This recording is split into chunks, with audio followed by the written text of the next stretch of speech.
Critical Role Recap Season 2, Episode 65. So last week, the Mighty Nein, having just bungled their attempt at capturing the people that they had set up the ambush for, ran off after them and set on their way through the barbed fields north of Rosanna. There they encountered some lost ones and had a bit of a scuffle, and then came out on the other side okay and bedded down for the night.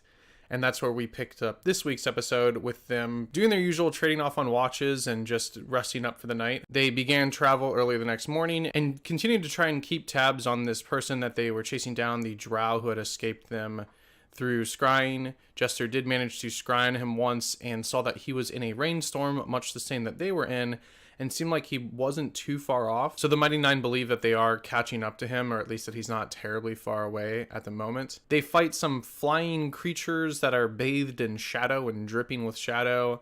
They use radiant damage and sunlight to reduce the effectiveness of these creatures in combat. They manage to take out or scare off, do enough damage to cause them to flee on these creatures. They do also gather one of their hearts and then basically let their moorbounders eat the corpses of the rest of them. During their travels, they come across a giant turtle shell that is sitting there almost like a huge hill, and Knot climbs up to the top of it as the others investigate the inside.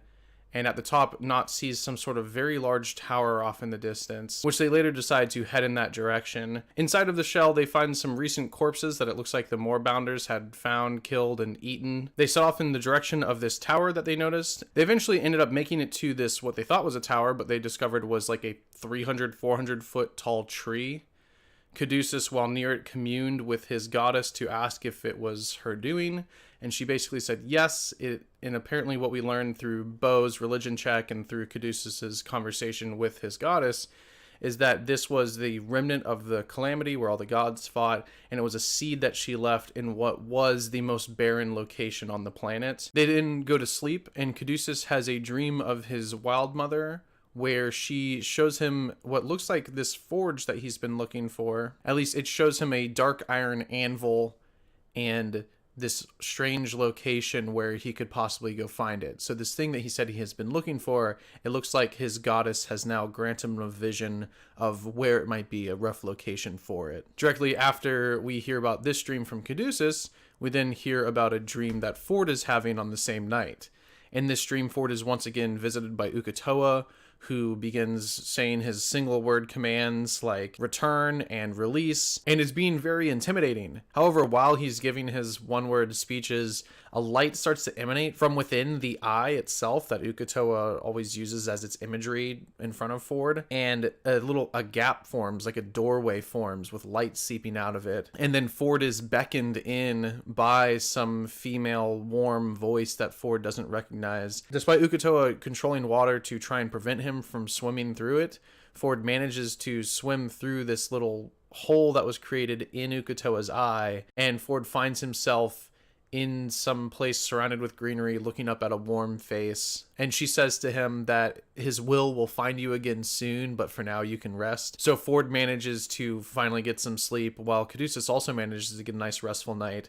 And it looks like both of them are being bestowed with the grace of a god. Caduceus obviously with his god, the Wild Mother, and then Ford possibly the Wild Mother also, but we're not sure.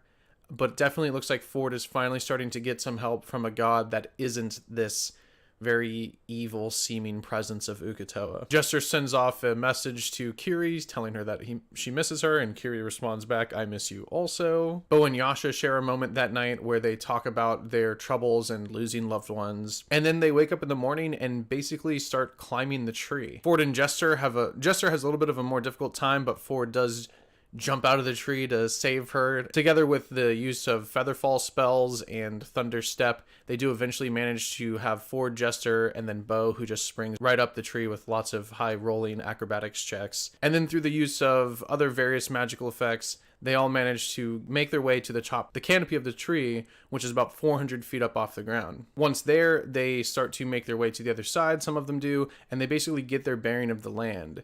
They do manage to spot out the nearby town that they knew should be nearby thanks to the map that they have. And they make the decision that maybe they should head off in that direction because that's probably where this guy that they're chasing after is based out of. If he's in this area, it would make sense that he would at least visit that town for some purpose and possibly have some sort of base there. So they decide that that's what they're going to do. And then as they're about to head out, they see a giant rock nest, a huge, the giant rocks, the giant birds, and they see it begin to swoop into the air. So they all jump off of the tree using a feather fall and turning into animals and stuff. And that's basically where the episode ends. So we're very likely to pick up next week immediately with combat against this rock, or possibly them just trying to escape it. But yeah, that's pretty much it. So thank you for watching, and I'll see you next time.